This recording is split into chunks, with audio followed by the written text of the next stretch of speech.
Senate's Powers and Privileges Committee will on Tuesday start investigating whether 4 senators solicited bribes to exonerate senior government officials and a Nairobi businessman in the Ruaraka land saga. That's right. A Nairobi court is expected to give directions in a case that could either spell an end to investigations into the alleged scam or open the door to a long-drawn legal dispute. Sam Gituku reports on the latest twist to the saga.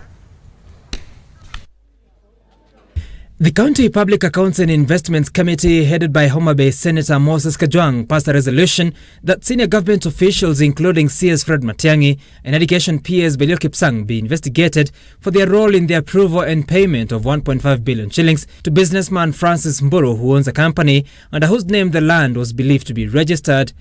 But Mburu claimed that 4 members of the committee had demanded a 100 million shilling bribe to write a favorable report.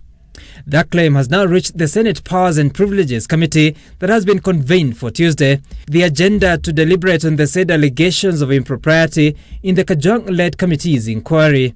But the Powers and Privileges Committee of 7 members has among them 2 senators that also sat in the Ruaraka land investigation team. They are Kiambu's Kimani Wamatangi and nominated Senator Millicent Omanga. As to whether they will sit through the deliberations will be determined on Tuesday, as it may be perceived as conflict of interest. The Ruaraka land puzzle appearing to still lack clarity. The National Assembly has absolved CS Matiang'i and PS Kipsang, saying the land on which Ruaraka High and Drive-In Primary School are built is private.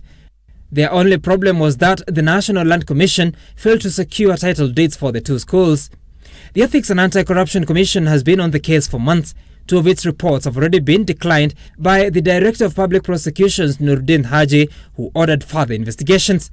And on Tuesday, the Environment and Land Court is expected to give directions on a case in which the National Land Commission wants it to rule whether the land is public or privately owned.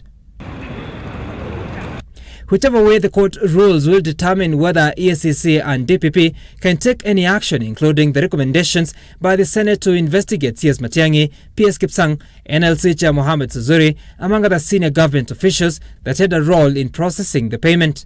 Sam Gituku, Citizen TV, Nairobi.